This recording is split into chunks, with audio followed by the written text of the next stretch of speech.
C'est le dernier Tour de France pour Laurent Jalabert. La star française du peloton vient d'annoncer sa retraite pour la fin de saison. Laurent Jalabert qui pointe actuellement 18e du Tour. Il aura passé 14 ans au plus haut niveau. Sécurité discrètement renforcée autour de Jacques Chirac, 48 heures après l'attentat manqué sur les Champs-Élysées. Le président était en déplacement à Toulouse sur le site de construction du futur Airbus A380. Nouvelle faiblesse à la Bourse de Paris, moins 0,59% pour le CAC 40. Rien n'enraye la chute. Reportage chez un petit actionnaire qui tente de garder le moral et en direct. Le décryptage de Jean-Paul Bedbez, économiste. On vous retrouve tout à l'heure. À l'étranger, attentat en Cisjordanie contre des colons juifs, 7 morts et un mode opératoire qui relève de l'embuscade. Et puis les géants des mers à l'assaut de l'Atlantique, les plus grands voiliers d'Europe réunis à Brest avec à leur bord un équipage de jeunes de moins de 25 ans. Madame, Monsieur, bonsoir, merci d'être avec nous. Laurent Jalabert a donc profité de la journée de repos pour annoncer qu'il prendra, lui, un repos définitif à la fin de la saison. Le champion français, si populaire le long des routes, va donc tirer sa révérence au peloton. Ce tour est le dernier et pour l'heure, Laurent Jalabert pointe à la 18e place. Julien Hérichon. Personne ne s'y attendait vraiment. Aujourd'hui, journée de repos à Bordeaux, Laurent Jalabert tient une conférence de presse. Il annonce l'une des grandes décisions de sa carrière de coureur. Au terme de ces 14 années, je crois qu'aujourd'hui encore à un assez bon niveau, j'ai décidé de tirer ma révérence à la fin de la saison. Jalabert raccroche, dernier coup de pédale, fin de saison, un grand tour et puis s'en va, l'homme est ému. Au final, ce que je retiens, c'est que j'ai vécu des moments formidables pendant 14 saisons et je suis très très fier de moi et je vous remercie à tous. Voilà. À 33 ans, nul doute que Jalabert manquera au public et à tous les coureurs. Pour Lance Armstrong lui-même, Jalabert est un chic type. Pas de bol pour rien. Pour moi, Laurent, pour les 10 ans passés, c'est le plus grand champion. Le plus grand, le plus consistant, le plus fort, le plus professionnel. C'est une surprise. Pour Richard Virenque, son copain de route, c'est un choc. Ils ont toujours roulé ensemble. Demain, il roulera sans Jaja. Sentimentalement, quoi, ça fait bizarre, quoi. Je suis content pour lui parce qu'il pourra profiter pleinement de sa famille et des nombreuses choses qu'il peut y avoir autour. Et je suis un peu déçu pour ce qu'il peut apporter au vélo et tout le bien qu'il peut en faire. Aujourd'hui, Jalabert s'est entraîné et le connaissant, il prépare peut-être un bon coup sur le tour avant de se retirer. Eh ben on l'espère. En tout cas, en annonçant sa retraite pour la fin de saison, Laurent Jalabert s'apprête donc à mettre un terme à un palmarès que beaucoup lui envient. Un Tour d'Espagne, 3 Paris-Nice, un titre de champion du monde et 5 victoires d'étape dans le Tour de France. Rappel signé Sandrine Papin. Laurent Jalabert roule à chevauchée fantastique du meilleur cycliste français de ces dernières années. Jaja, un surnom connu dans tous les pelotons depuis 14 ans et dont la réputation n'est plus à faire. Travailleur, fonceur, Jalabert c'est d'abord un palmarès. 164 victoires au compteur, une place de numéro 1 mondial pendant plusieurs années et un titre de champion du monde du contre-la-montre en 97. L'homme n'a plus rien à prouver. Un coureur gourmand, jamais rassasié, comme en 95, l'année où il a tout raflé. De Paris-Nice à Milan-San Remo, de la Flèche Wallonne au Critérium International, l'année est dorée, ensoleillée par sa victoire sur le Tour d'Espagne. Le coureur côtoie les sommets, mais il vit aussi l'enfer. Un parcours épineux ponctué par des chutes spectaculaires, comme ici à Armentières. Jusqu'à ce coup d'arrêt, 19 mois sans vélo, après être tombé d'une échelle. Mais Jaja ne renonce jamais. Récompensé sur la grande boucle, il l'a été l'an dernier, 2 victoires d'étape et le maillot à pois. Le Tour de France, qui s'est toujours refusé à Jalabert, lui a pourtant procuré ses plus belles joies. Jalabert, le talentueux, tire sa révérence, mais le populaire Jaja restera à jamais dans le cœur des Français. Voilà, et sur France 2, demain après-midi, on aura donc à cœur de suivre le parcours de Laurent Jalabert dans la 10e étape entre Bazas et Pau dans les Landes. Grande étape, on espère que Jalabert s'y illustrera. En Alsace, dans le Bas-Rhin, le village d'Ittenheim a rendu hommage à Jacques Weber, cet homme qui avait permis par son courage de déjouer la tentative d'attentat contre le président de la République dimanche lors du défilé du 14 juillet sur les Champs-Élysées. Pré-retraité, ancien maraîcher, Jacques Weber, qui était en vacances dans la capitale, a toujours vécu dans ce village où on doit organiser dimanche une fête en son honneur.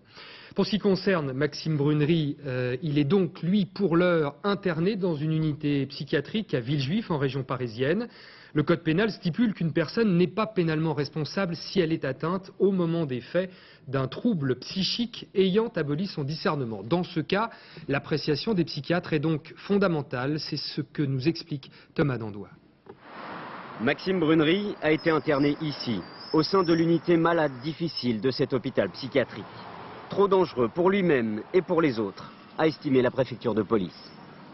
Des éléments de comportement ont intrigué les enquêteurs, les observateurs, et par précaution, on l'a mis dans un milieu psychiatrique. Mais pour moi, ça ne préjuge pas de la conclusion des experts. Les experts médicaux n'ont donc pas encore jugé si Maxime Brunery était responsable de ses actes au moment de sa tentative d'attentat. La loi leur donne 1 mois pour se prononcer. Le temps pour eux d'observer son comportement dans cet hôpital. L'endroit est connu pour accueillir les pathologies les plus graves. Si effectivement, ce qui motive l'acte est complètement fou, comme on dit nous dans notre jargon délirant, il ne sera pas jugé, il sera irresponsabilisé, mais il y aura sans doute expertise et contre-expertise qui devront aller dans le même sens. Seconde hypothèse, les experts déclarent Maxime Brunery lucide ou même partiellement lucide au moment des faits. Dans ce cas, il sera immédiatement extrait de l'hôpital psychiatrique, conduit chez le juge d'instruction et mis en examen pour tentative d'assassinat, un crime puni de 20 ans de prison. Pour son premier déplacement depuis cette tentative d'attentat dont il a été victime, Jacques Chirac était à Toulouse. Aujourd'hui, visite au site de la future usine d'assemblage de l'A380, le géant des airs fabriqué par Airbus. La sécurité a été discrètement renforcée autour du chef de l'État, Arnaud Boutet. Sans doute, ce chantier n'a jamais été aussi bien gardé. Devant le site d'assemblage du futur Airbus A380, les tireurs d'élite se cachent sur le toit. Au sol, les motards, maîtres chiens, gendarmes et gardes du corps quadrillent le secteur. En quelques heures, le gymnase qui doit accueillir le chef de l'État devient un petit bunker. Très surveillé, très entouré, Jacques Chirac ne parle pas sécurité, mais vient promouvoir ce qui sera dans quelques années le plus gros avion du monde. Le projet A380 représente, vous l'avez dit, Monsieur le Président, 9000 emplois pour la région, 3000 emplois directs, 6000 emplois indirects. Il assurera de l'activité pour au moins 2 ou 3 décennies. Dans chaque couloir ou dans le hall central, les hommes du GSPR, le groupe de sécurité, sont sur le qui-vive. Les gendarmes restent très discrets quant au dispositif mis en place. On peut dire qu'il y a du monde, beaucoup, tout est relatif, et il y a du monde suffisant. Gendarmes et policiers. Gendarmes et policiers, absolument. Vigilance donc. Vigilance absolue. Pas un mot sur la tentative d'assassinat du 14 juillet. Jacques Chirac est reparti comme il est arrivé, souriant, mais évitant toutes les questions relatives à sa sécurité. C'est donc sur ces lieux visités et inaugurés par Jacques Chirac que seront assemblés les futurs A380. Un appareil commercial à 2 étages, le plus grand avion civil jamais construit dans le monde. Il devrait entrer en service dans 4 ans. Patrice Pellet. Son toit culminera à 50 mètres. Sa longueur atteindra le demi-kilomètre. L'usine d'assemblage de l'A380 sera géante comme l'avion destiné à être construit à l'intérieur. Ce nouveau site aéronautique se présente comme un complexe, appelé selon ses concepteurs à devenir une sorte d'Airbusville, avec logement et zone de maintenance. Près de 3000 personnes vivront ici avec un seul but, le programme A380. L'avion totalise aujourd'hui 97 commandes fermes et autant d'options. Ce matin encore, Fédéral Express signait pour 10 A380, dont le développement se poursuit avec plusieurs objectifs. Concevoir un avion beaucoup plus silencieux que le Boeing 747, bien qu'il soit 50% plus gros. Il sera aussi l'avion le moins polluant au monde, avec une consommation de 3 litres de carburant aux 100 km par passager, un record très difficile à battre. Cette année, Airbus a enregistré autant de commandes que Boeing. Sur ce nouveau segment des gros porteurs, l'entreprise européenne espère rafler 50% du marché d'ici 2020. Les petits actionnaires ont chaque jour l'œil rivé sur le CAC 40. Aujourd'hui encore, légère baisse, moins 0,59%. Hier, c'était moins 5,4%. Et si l'on revient sur l'histoire récente, eh bien voici la courbe de l'indice parisien depuis le 1er septembre dernier. La bourse s'était reprise après les attentats du 11 septembre, mais la chute, vous le voyez, s'accélère depuis plusieurs semaines. On compte aujourd'hui plus de 7 millions de petits actionnaires à la Bourse de Paris. Martin Gouès a rencontré l'un d'entre eux. Comment réagit-il pendant cette période de tourmente? Il tente de rester optimiste. Martin Gouès et Gilbert Uzan. Depuis qu'il a placé son argent en bourse, Fabien Ladeuil lit avec attention la presse économique. Il a commencé en 1986, il a donc connu le boom de ces dernières années. Devant la débâcle boursière actuelle, il tente de rester philosophe. Je regarde moins mon portefeuille, quoi. Je le remets à jour une fois par semaine, on va dire, pour essayer d'évaluer les dégâts, quoi. Et les dégâts, apparemment, il les limite. Son portefeuille n'aurait perdu que 15% depuis le 1er janvier, alors que Paris a perdu le double sur la même période. Et en ce moment, il estime qu'il y a des affaires à faire. Moins 2,10. Ça va être les soldes. Les soldes, c'est-à-dire acheter pas cher des valeurs sûres. Par exemple, vous avez du Danone, les gens mangent forcément. Vous avez du Accor, les gens vont dans les hôtels. Donc, c'est une entreprise qui croît et puis qui améliore, qui crée de la valeur pour l'actionnaire. Et donc, c'est rentable. Car un portefeuille d'actions, c'est un cocktail de valeurs. Et pour éviter d'être contaminé par la baisse des marchés et rester performant, un peu comme des médecins, les analystes prescrivent des remèdes. Une fois de plus, je crois qu'il faut conserver ces titres aujourd'hui. Il est trop tard pour vendre. Il aurait probablement fallu vendre plus tôt. Mais aujourd'hui, c'est trop tard, donc il ne faut pas vendre, parce que si on vend aujourd'hui, j'ai le sentiment qu'on pourrait vendre dans les pires conditions. Il faut donc savoir garder son sang-froid et méditer cet adage boursier, quand ce n'est pas vendu, ce n'est pas perdu. Aux États-Unis, la bourse reste chahutée aujourd'hui. Les investisseurs n'ont pas été convaincus, semble-t-il, par les déclarations pourtant optimistes du président de la Réserve fédérale. Selon Alan Greenspan, l'économie américaine est fondamentalement saine. Aux États-Unis, Pascal Golomer. Une intervention très attendue. Comme à chaque semestre, Alan Greenspan, le président de la Banque centrale, délivrait ce matin son bulletin de santé de l'économie américaine devant le Sénat. Ce diagnostic est plutôt optimiste, mais cela n'aura pas suffi pour que les indices boursiers passent au vert. Il aura fait mieux en tout cas que George Bush, qui hier a de nouveau tenté de rassurer tout le monde en promettant que les patrons malhonnêtes seront sévèrement punis. Mais pendant son discours, l'indice Dow Jones a fait l'une des chutes les plus spectaculaires de son histoire. Comme s'il s'agissait de prouver qu'il faudra plus d'un discours présidentiel pour que les professionnels de la bourse reprennent confiance. Abasourdis par les scandales financiers à répétition, ils ne voient aujourd'hui plus aucune raison de croire en une quelconque prévision et préfèrent donc vendre plutôt que de prendre des risques. On n'est pas encore à la panique, mais on croit, de notre avis ici, les valeurs sont toujours trop hautes pour l'incertitude qui règne dans les marchés maintenant. De quoi inquiéter évidemment les millions de salariés qui voient leurs économies placées en actions ou dans les fonds de pension pour la retraite fondre au fur et à mesure que la bourse plonge. Si les ménages américains perdent le moral, ils consommeront moins pour épargner davantage. Et ce serait une très mauvaise nouvelle pour toute l'économie, aux États-Unis comme en Europe. Invité de ce journal, Jean-Paul Bedbès, directeur des études financières du groupe Crédit Lyonnais. Bonsoir. Vous avez écouté le discours volontariste du président de la Réserve fédérale américaine. Est-ce que vous partagez son optimisme ? Écoutez, ce qu'il dit est vrai, c'est-à-dire que l'économie réelle va mieux. Et il a même donné des chiffres. Il a dit qu'à la fin de l'année, on allait vers 3,5 de croissance et que les États-Unis étaient, au fond, sains du point de vue économique, avec une productivité forte. Donc ça, au fond, c'est le futur.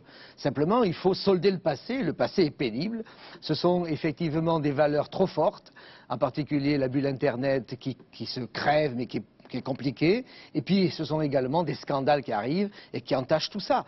Et bien entendu, on a à l'heure actuelle les deux forces. Un, la croissance qui est là, mais qui est bien entendu chaque fois un peu affaibli par les mauvaises nouvelles qui viennent du passé. Qu'est-ce qui va gagner, le futur ou le passé? La réponse de Greenspan, c'est le futur. Oui, mais on a quand même le sentiment aujourd'hui et ces jours-ci d'assister à des choses parfaitement irrationnelles. La bourse a baissé de 2,3% ce matin, elle s'est reprise, on est à moins 0,5. Hier, c'était moins 5,4. Chaque jour, une nouvelle folie d'une certaine manière. Ce qui se passe, c'est qu'au fond, on a des interrogations américaines et des secousses françaises et européennes. Comme il y a des interrogations américaines, très souvent des fonds américains vendent, ils vendent là où ils ont la possibilité de le faire et là où en particulier le dollar a été fort. Donc ils sont en train de limiter certaines de leurs pertes en vendant ici.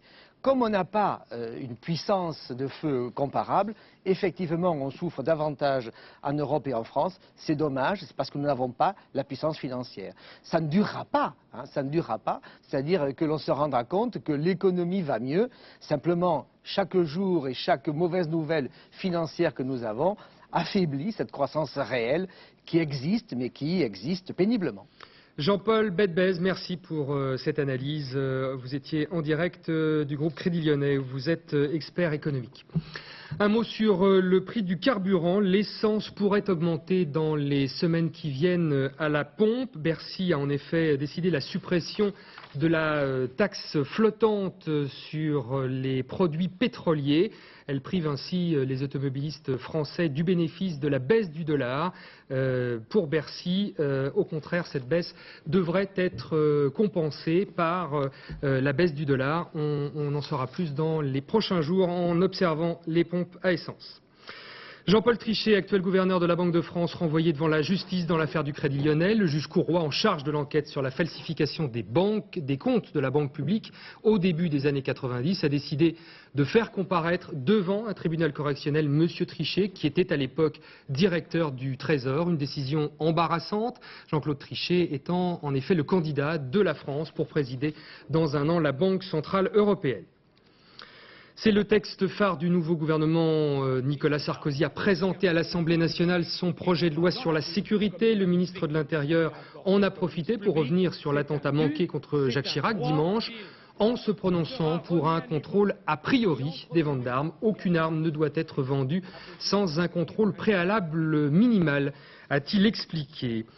Sur le fond, rappelons que 5,6 milliards d'euros seront consacrés d'ici 2007 au renforcement de la police et de la gendarmerie, création de 13 500 emplois, 6 500 chez les policiers et 7 000 chez les gendarmes, désormais appelés à travailler en plus étroite collaboration. Ce fut d'ailleurs le cas ce matin de manière particulièrement spectaculaire à Nanterre. 270 policiers, gendarmes, mais aussi agents du fisc et des douanes ont investi le quartier Pablo Picasso. Le bilan est relativement maigre, mais il s'agissait avant tout, explique le patron du nouveau groupement d'intervention régionale des Hauts-de-Seine, de montrer qu'il n'y a plus de zone de non-droit. Zindine Boudaoud et Frédéric Beaune.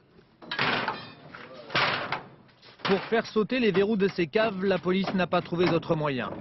Officiellement, elles n'ont pas de locataires, toutes sont pourtant munies d'un verrou. Les enquêteurs pensent tenir là des caches utilisées par les trafiquants de drogue du quartier. Et ils ont pour partie raison. Emballés dans plusieurs préservatifs, près de 300 grammes de résine de cannabis. Plus de 200 gendarmes et policiers sont intervenus dans la cité Pablo Picasso de Nanterre. Une intervention approuvée par la plupart des habitants. Je me pose la question, ils sont aujourd'hui ici, mais demain, après-demain et pendant un mois, qui va passer par ici? Après les caves, le tour des garages. Les gendarmes contrôlent 70 box à la recherche de voitures suspectes. Cette BMW toute neuve, volée. Qui l'a garée là? Les enquêteurs ne sont pas sûrs de le découvrir. À l'autre bout du quartier, les hommes du groupe d'intervention régionale perquisitionnent 2 brasseries suspectes. Les agents du fisc et des douanes vont éplucher leur comptabilité. La démonstration policière est spectaculaire, pas les résultats. Mais pour les policiers, l'essentiel est d'occuper le terrain. Il a été décidé de procéder à une fouille et de permettre aux bailleurs de récupérer ces locaux et finalement de faire cesser ces zones de non-droit qui sont inadmissibles. Ce matin, 3 personnes ont été interpellées, condamnées par la justice. Elles n'avaient jamais purgé leur peine. L'autre texte phare du gouvernement sera présenté demain au Conseil des ministres par Dominique Perben, le garde des Sceaux. L'un des volets les plus remarqués concerne la délinquance des mineurs. Il brise un tabou en créant des centres éducatifs fermés où pourront être placés les jeunes dès 13 ans. Depuis quelques années, le parquet de Beauvais travaille de son côté sur les mesures de réparation pour les mineurs ayant commis de petits délits. Pas de condamnation, mais quelques jours passés au sein d'une association. Yasmina Farber et Éric Delagneau ont assisté aux premiers entretiens dans le bureau du procureur.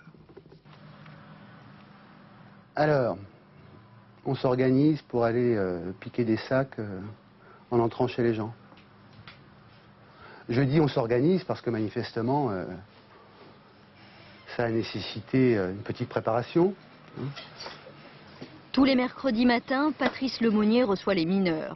Le procureur gère les audiences de réparation pénale, des mesures destinées à des délinquants qui commettent un délit pour la première fois.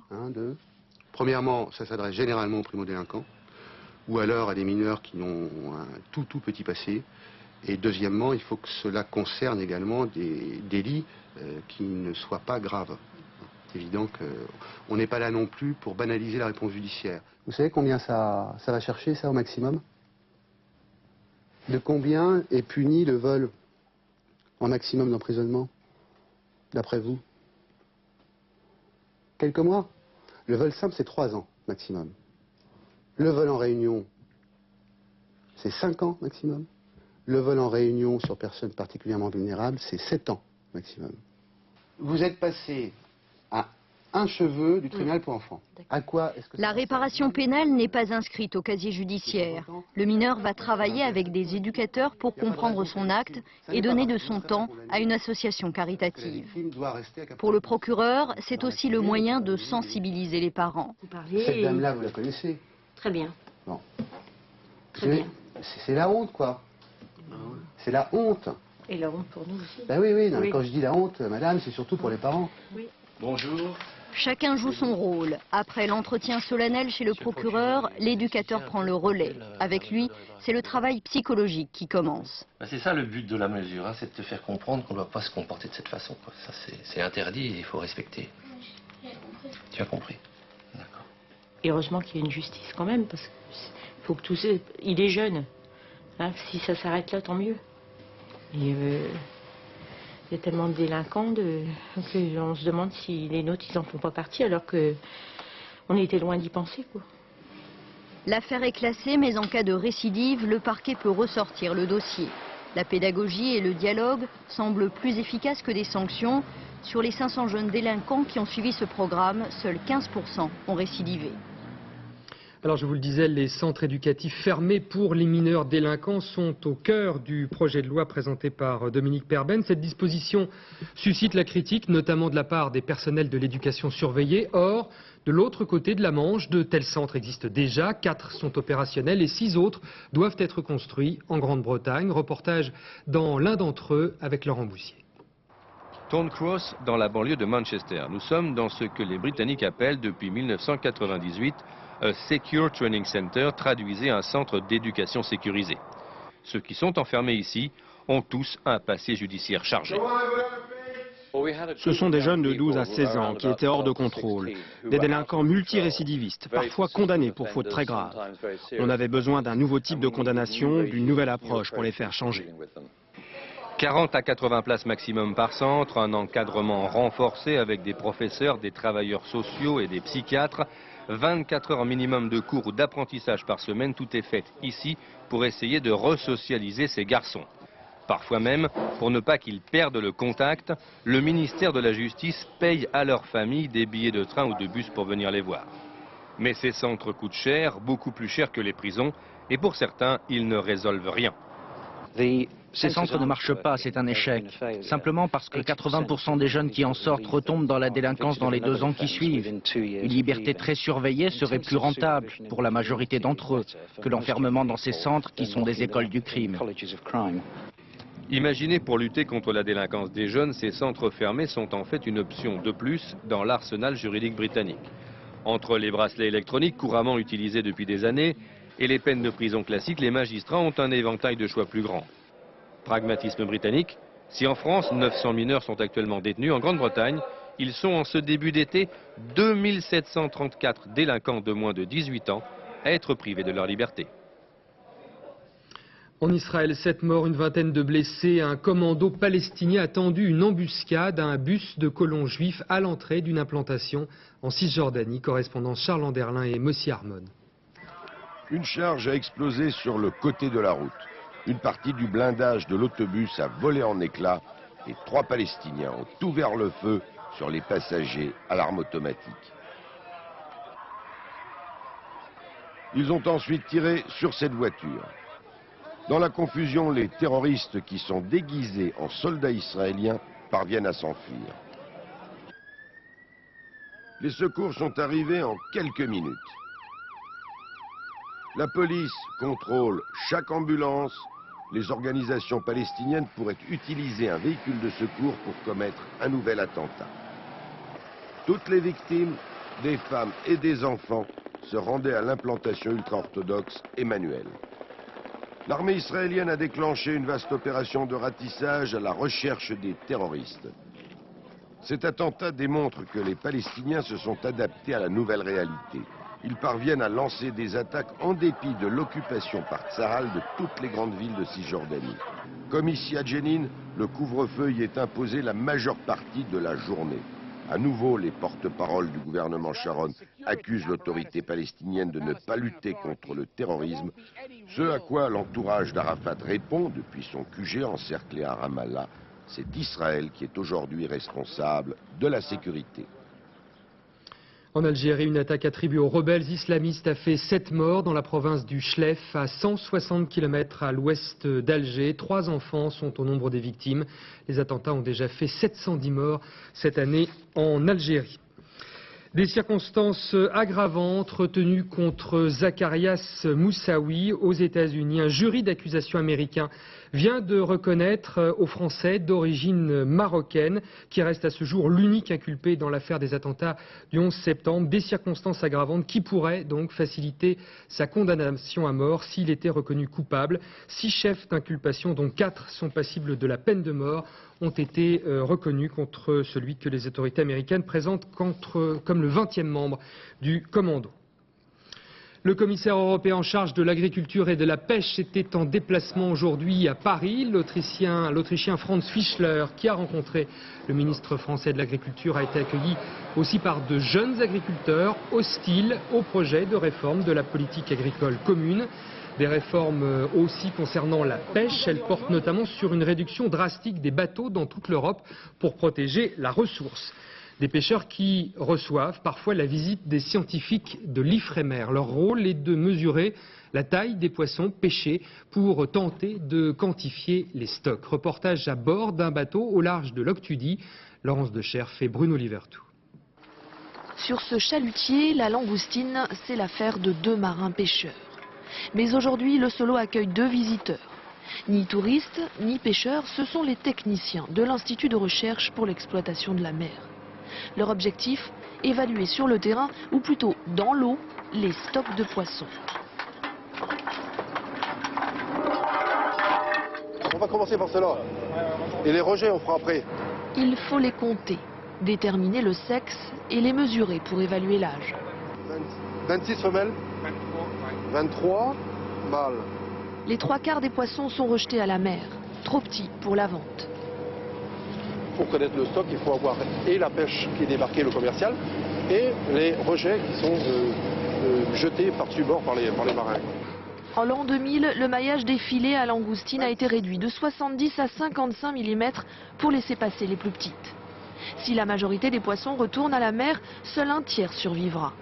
Pas toujours facile pour les scientifiques de se faire accepter à bord des chalutiers.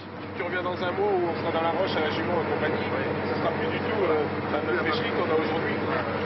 Il faut vraiment que la profession s'investisse et accueille les gens de l'Ifremer pour permettre justement de développer des matériaux ou des engins plus sélectifs pour éviter justement qu'on remonte dans les chaluts ce genre de petits poissons d'alevin qui ne sont pas commerciales.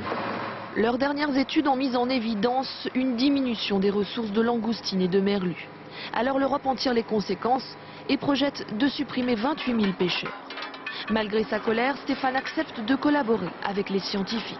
Pour contredire un peu réellement par leurs propres statistiques ici sur place que vraiment on a encore de la langoustine chez nous et on en pêche. La réalité, c'est les chiffres que nous avons sous l'écrier, et les chiffres d'écrier disent que nous avons pêché l'année dernière et nous en pêchons autant encore cette année. Aujourd'hui, les pêcheurs rapportent 80 kilos de langoustine à la criée. Les techniciens, eux, pas mal de chiffres à analyser. Une collaboration enrichissante, même si pour les pêcheurs, il est peut-être trop tard.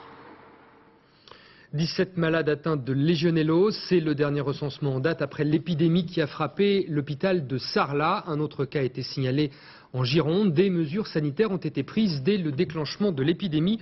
Rappelons quelques chiffres. En l'an 2001, 800 cas ont été recensés de légionellose et vous le voyez, 111 personnes ont décédé des suites de cette épidémie. Alors on sait que les systèmes de climatisation font partie des vecteurs de contamination, des installations sous surveillance. Nous avons suivi une équipe au travail, reportage Claudine Gilbert et Alain Poiré. Dans l'air ambiant, la légionnelle est indétectable. Alors il faut la traquer au cœur des systèmes de climatisation dans ce qu'on appelle les tours aéro-réfrigérantes. Ce sont des blocs de refroidissement situés généralement sur le toit des immeubles.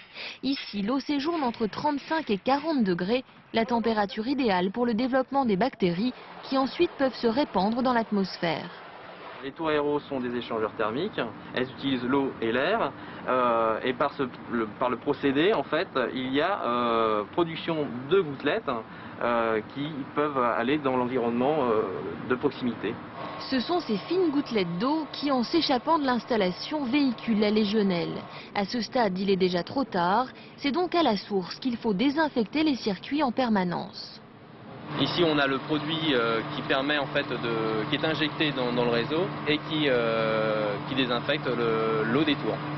Malgré ces précautions, la simple présence d'eau chaude rend impossible l'éradication totale et durable des légionelles, d'où la remise en cause de ce procédé. On se demande si aujourd'hui on doit conserver des systèmes comme des tours aéro-réfrigérantes et plutôt partir sur des voies à condenseur à air qui, elles, ne présentent pas de risque, près de ces installations sensibles où il y a des gens particulièrement malades.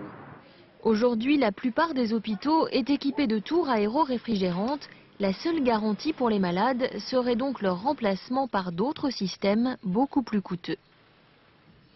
Malgré les pluies de ces derniers jours, la Corse traverse une période de sécheresse importante. Le Cap Corse accuse même un déficit pluviométrique de 40%. Pour faire face aux besoins des estivants, le port de plaisance du village de Rogliano vient d'installer la première usine de dessalement en France, une usine en kit. Elle fonctionne depuis ce matin et sera démontée en septembre. Eleonore Gay et Rémi Poissonnier. À l'heure du déjeuner, ces touristes s'apprêtent à boire la tasse.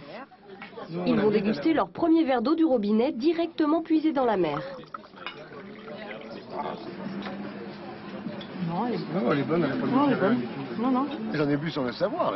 On me dit maintenant que c'est de l'eau de mer désalinisée. C'est excellent. Sur le port du village, un bric-à-brac de tuyaux et de machines. Voici la première usine de dessalement installée en France.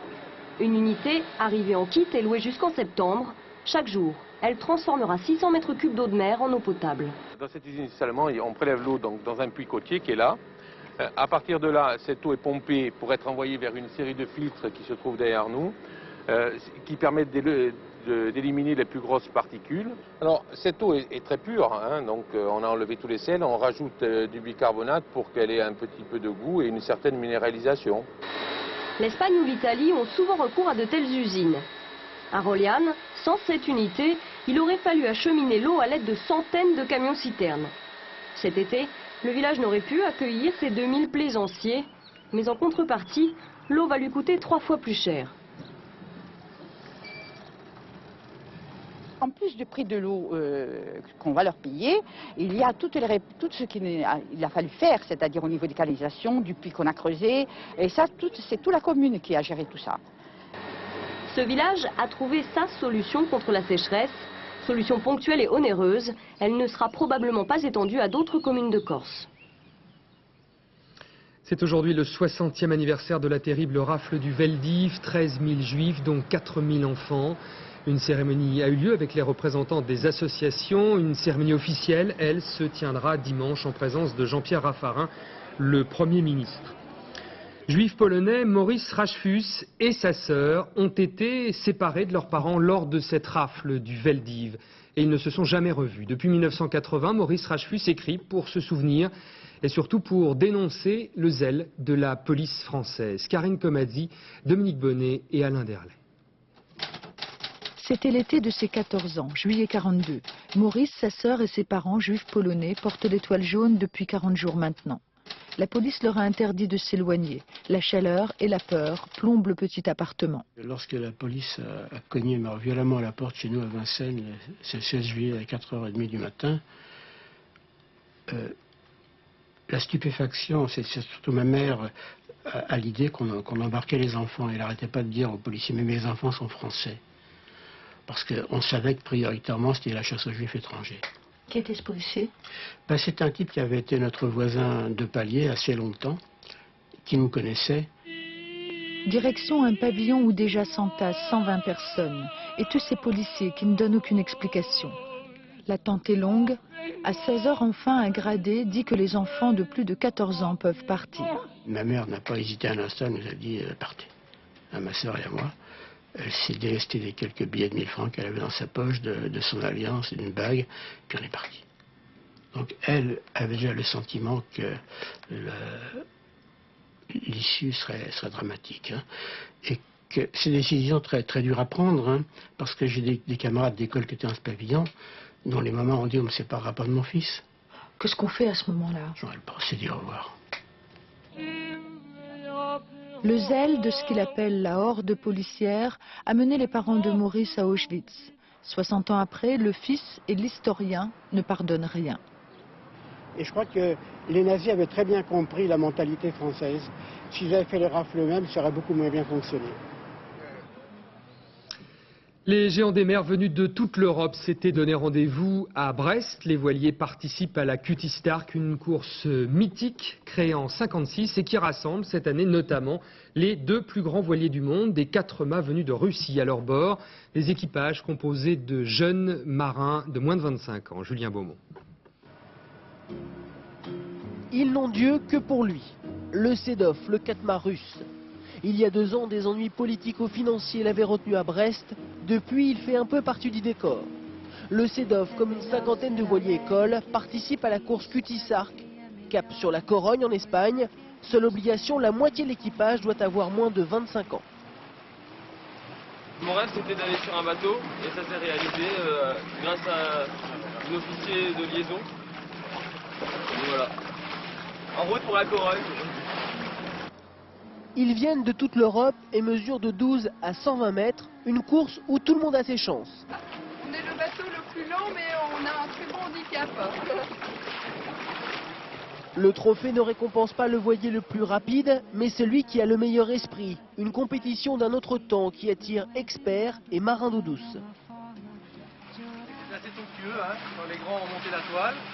Et là, ils sont rendus quasiment en pierre noire. Nous, on rentre sur Brest parce que la route est longue pour revenir autrement. Donc, formidable. Ben, on est en vacances, on est venu faire les guignols sur l'eau. Bon, on est un peu malade. Hein. 44 ans que la Cutty Sark ne s'était pas arrêtée ici. Vu le spectacle proposé, beaucoup aimeraient bien que Brest devienne maintenant une étape incontournable. Depuis quelques semaines, le MoMA de New York, c'est Picasso, c'est Mondrian et autres Matisse ont quitté le prestigieux quartier de Manhattan. Le temps d'une rénovation, le célèbre musée d'art contemporain américain a emménagé dans une usine désaffectée de l'ancien quartier industriel du Queens. Sur place, Pascal Golomer et Tristan Lebras. Le quartier n'est qu'à quelques stations de métro de Manhattan. Un autre New York, plus populaire, plus industrieux. Et c'est tout naturellement dans une usine désaffectée que le nouveau musée d'art moderne a élu domicile. Le MoMA, comme tout le monde l'appelle ici, fier d'exposer enfin sa collection complète de belles carrosseries. L'art moderne, sous toutes ses formes, Jaguar, Picasso et Matisse, côte à côte, en toute simplicité. Sans artifice, ni parti pris. À Manhattan, vous êtes sur la 5e avenue, c'est très chic. Vous entrez dans le musée, c'est raccord. Par contre, de trouver ça ici, en pleine zone industrielle, c'est vraiment un grand changement. La présentation des œuvres est moins Moins chic, si l'on peut dire. Et peut-être que pour les Demoiselles d'Avignon ou les Delaunay, c'est un peu moins bien. Un déménagement provisoire, le temps que le musée de Manhattan soit reconstruit, agrandi. Mais 3 ans de travaux, c'est long. Alors plutôt que de rester porte close, la direction a préféré ouvrir un autre espace. Tenter une expérience aussi qui pourrait lui donner quelques idées. Ça va nous apprendre à montrer nos collections de façon différente. Ça nous permet aussi de participer à la vie de ce quartier. Et puis surtout, c'est une expérience unique pour tous ceux qui veulent comprendre et apprécier l'art moderne. Un lieu bien trop exigu, hélas, pour accueillir toutes les collections. Seules les pièces les plus célèbres y ont leur place. Mais l'esprit du MoMA subsiste, c'est l'essentiel. Et rien n'empêche l'amateur d'art moderne, une fois la visite terminée, de flâner dans le quartier hors des sentiers battus. Pour y dénicher, qui sait, quelques sources d'inspiration inattendues. Voilà, c'est la fin de ce journal. Dans un instant, la météo présentée par Isabelle Martinet, suivie de la deuxième partie de Jean Moulin avec Charles Berling. Minuit 55, le dernier journal. Jean-Claude Renaud dans les 4 vérités à 7h50. Demain, Gérard Morin recevra Pascal Clément, président de la commission des lois à l'Assemblée nationale. À 13h, Daniel Bilalian. On se quitte avec ces images de touristes surpris sans leurs bottes par l'Aqua Alta à Venise. C'est un phénomène inhabituel en été. Alors que le sud de l'Italie souffre de la sécheresse, eh bien tout le nord du pays est sous la pluie. Mais c'est beau Venise aussi sous la pluie. À demain, 20h.